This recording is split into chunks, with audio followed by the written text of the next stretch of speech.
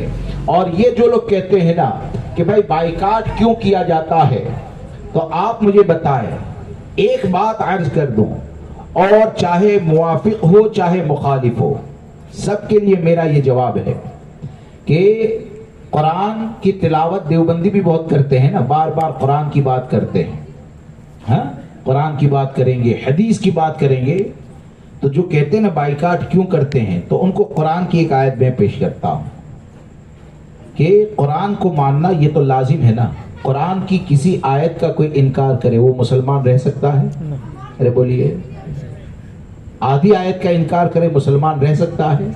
نہیں رہ سکتا۔ اب آج کے جو کہتے ہیں کہ بھائی بائیکاٹ کیوں ہوتا ہے، تو دیکھیے اللہ تبارک و تعالیٰ نے قرآن میں کیا فرمایا، فَلَا وَرَبِّكَ لَا يُؤْمِنُونَ حَتَّى يُحَكِّمُوكَ فِي مَا شَجَرَ بَيْنَهُمْ۔ اے محبوب تمہارے رب کی قسم، وہ اس وقت تک مومن نہیں ہو سکتا جب تک کہ اپنے آپسی اختلاف میں آپ کو حاکم نہ بنا لے۔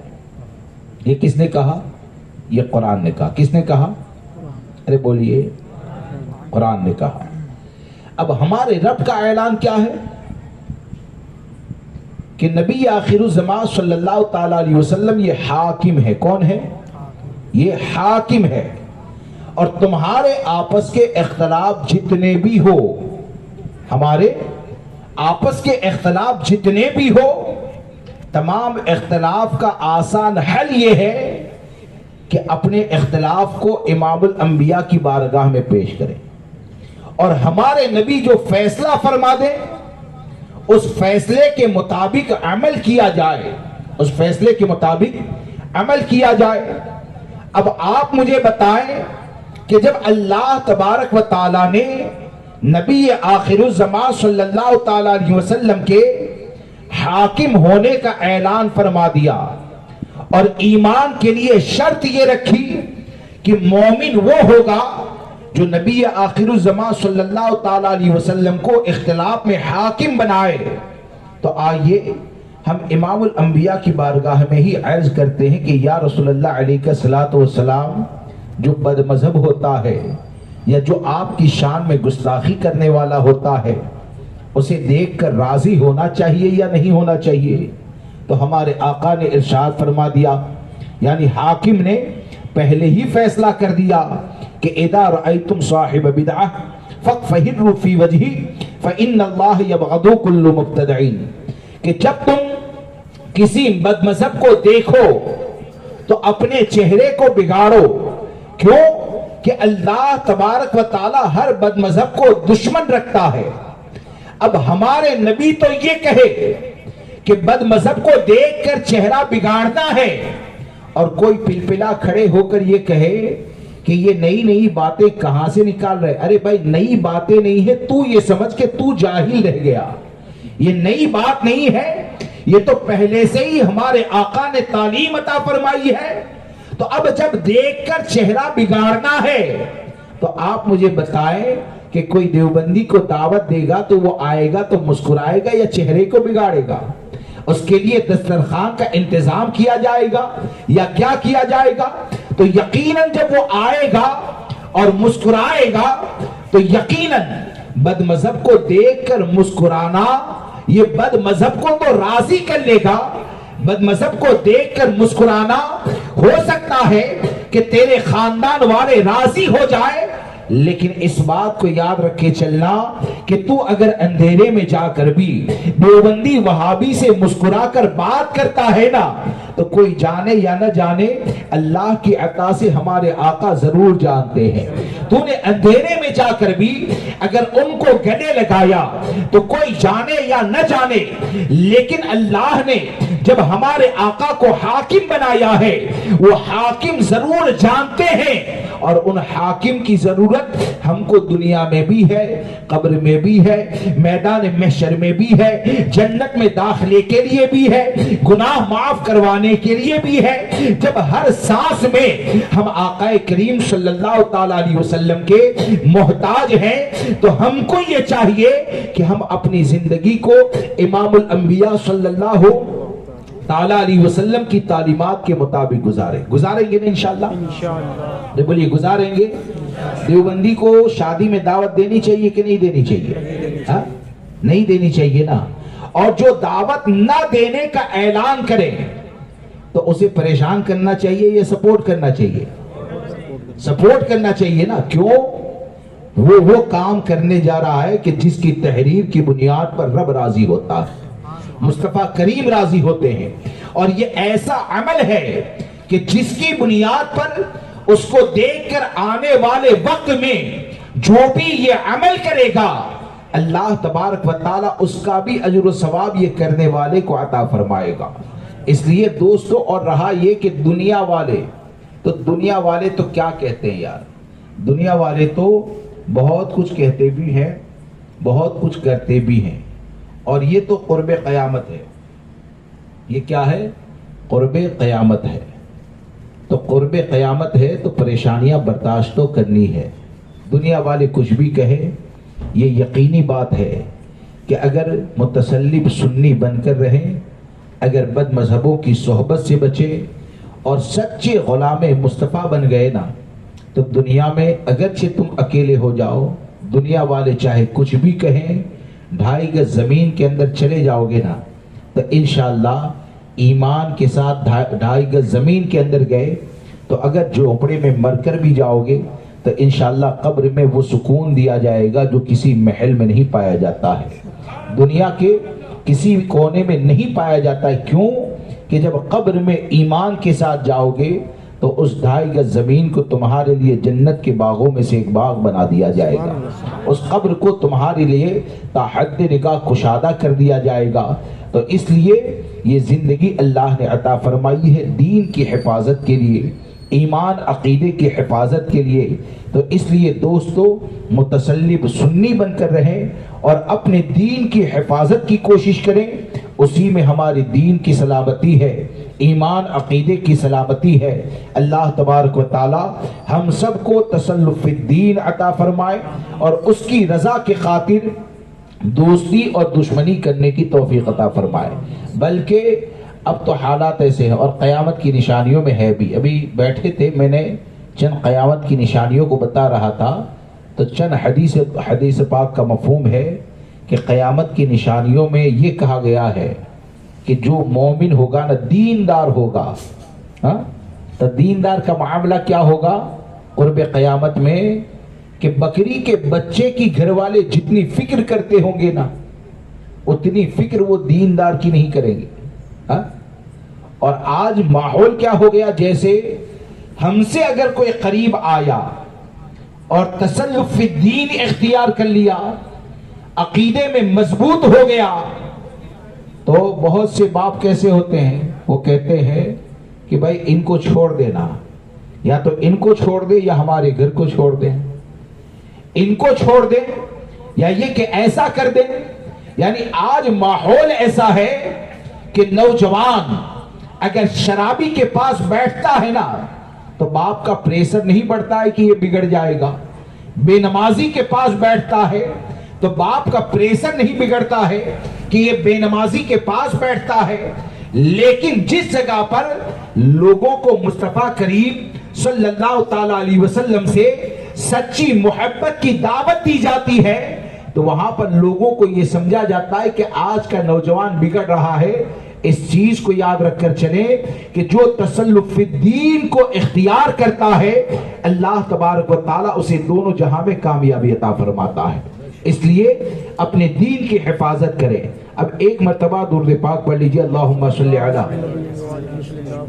سیدنا و مولانا محمد معدن الجود والکرم وآلہ الکرام و اصحابہ العظام و ابنہ الکریم وبارک وسلم صلاۃ و سلام علیک یا سیدی یا رسول اللہ صلی اللہ تعالی علیہ وسلم۔ اب آئیے چند باتیں شادی کے حوالے سے آپ سماعت کر لیں کہ شادی کرنا، نکاح کرنا، یہ آقا کریم صلی اللہ تعالیٰ علیہ وسلم کی ایک عظیم سنت ہے۔ کیا ہے؟ آقا کریم صلی اللہ تعالیٰ علیہ وسلم کی ایک عظیم سنت ہے، اور نکاح کی فضیلتیں، نکاح کی برکتیں بے شمار ہیں۔ آج کے ماحول میں آپ دیکھیں گے کہ زیادہ تر جو شادیاں ہو رہی ہے نا، زیادہ تر شادیاں، تو وہاں پر حالات ایسے ہیں کہ شادی کے بعد اختلاف یہ کثرت سے ہو جاتے ہیں، یعنی 6 مہینے 1 سال میں اختلاف پیدا ہو جاتا ہے۔ ہونا یہ چاہیے کہ میاں بیوی ایک دوسرے کی عزت کا ذریعہ بنے، ہونا یہ چاہیے کہ 2 خاندانوں کے درمیان محبت مضبوط ہو۔ اس کی جگہ پر ہوتا یہ ہے کہ اختلاف اتنا زیادہ ہوتا ہے کہ ایک دوسرے کی عزت کو اچھالنے پر آ جاتے ہیں۔ اس کی وجہ کیا ہے؟ اس کے لیے ہمارے پاس کیا پلان ہونا چاہیے، ہمارے پاس کیا تیاری ہونی چاہیے؟ تو ایک بنیادی بات یاد رکھ کر چلیں کہ آج نکاح کے بعد جو خرابیاں پیدا ہو رہی ہے، وہ چاہے برادری میں خرابیاں پیدا ہو رہی ہے، وہ چاہے مساجد کے اندر خرابیاں پیدا ہو رہی ہے، وہ تمام چیزوں میں ایک چیز آپ کو نظر آئے گی کہ جس جگہ پر بھی خرابیاں پیدا ہو رہی ہے، اس کی بنیادی وجہ یہ ہے کہ عہدیدار اور ذمہ دار یہ ایسے ہوتے ہیں جو اس کے اہل نہیں ہوتے، یعنی اس کے لائق نہیں ہوتے۔ اور یہ قیامت کی نشانیوں میں سے ہے کہ نااہل کو عہدیدار بنایا جائے گا۔ اب آپ دیکھیے کہ شادی کرنے والا جو لڑکا ہوتا ہے اور شادی کرنے والی جو لڑکی ہوتی ہے نا، تو حقیقت میں آپ جائزہ لینا کہ کتنی جگہ پر شادیاں کرنے والے لڑکا اور لڑکی، جب ہم اپنی بچی کا رشتہ کرتے ہیں نا، یا اپنے لڑکے کا رشتہ کرتے ہیں، تو رشتہ کرنے کے لیے ہم کیا دیکھتے ہیں؟ بھائی لڑکی جوان ہو گئی، اس کے بعد دیکھتے ہیں لڑکا دیکھنے میں بچی کے ساتھ میچ ہوگا یا نہیں، وہ دیکھتے ہیں۔ اس کے بعد کیا دیکھتے ہیں؟ خود کا مکان ہے یا نہیں ہے، وہ دیکھتے ہیں۔ وہ دوست و احباب میں کس طرح بیٹھتا ہے، اس کو دیکھا جاتا ہے۔ یعنی ان تمام چیزوں کو ہم دیکھتے ہیں، لیکن کیا ہمارے خاندان میں جو نکاح کرنے والا لڑکا ہے یا نکاح کرنے والی جو لڑکی ہے، اس کے پاس مال کا ہونا، حسن کا ہونا، جوانی کا ہونا یہ کافی ہوتا ہے؟ کیا اس کے علاوہ کسی چیز کی ضرورت نہیں ہے؟ آپ دنیا میں نہیں دیکھتے ہیں کہ جب آپ اپنے بچے کو اسکول میں بھیجتے ہیں تو آپ مجھے بتائیں کہ ایک ایسا ٹیچر جس کو بٹھا دیا جائے کہ انگوٹھا چھاپ ہے، یعنی کبھی اسکول کا چہرہ بھی نہیں دیکھا، کچھ بھی پڑھنا لکھنا جانتا ہی نہیں، تو آپ کے بچے اگر 15 سال تک اس کے پاس جائیں گے تو کچھ حاصل کر پائیں گے؟ ارے بولیے، کچھ بھی حاصل نہیں کر پائیں گے۔ کیوں نہیں کر پائیں گے؟ کیونکہ آپ نے جس کے حوالے کیا ہے وہ اس کے لائق ہی نہیں ہے۔ اب جب آپ کو ٹیچر بنانا ہے تو کئی سال کی تعلیم ہوتی ہے، آپ دنیا کا کوئی اور عہدہ چاہتے ہیں تو کئی سال کی تعلیم ہوتی ہے، کاروبار کرنا ہے تو سیٹھ بھی پہلے کسی کے وہاں بیٹے کو نوکر بنا کر بھیجتا ہے تاکہ کاروبار کا تجربہ آ جائے۔ تو آپ ذرا سوچیں کہ جو بچہ یا جو بچی نکاح کرنے کے لیے جا رہے ہیں کہ شادی کے بعد اگر 1 سال 2 سال 5 سال میں لڑکے کو باپ کہا جانے لگے گا، تمہاری بچی کو جب ماں کہہ کر بلایا جائے گا، تو آپ نے کبھی اس بات پر غور کیا کہ باپ کی فضیلت تو اتنی زیادہ کہ ہمارے آقا صلی اللہ تعالیٰ علیہ وسلم نے ایک مقام کے اوپر ارشاد فرمایا، الوالد اوسط ابواب الجنہ فإن شئت فحافظ علی الباب اوزیہ، کہ باپ یہ جنت کے بیچ کا دروازہ ہے۔ جب باپ کو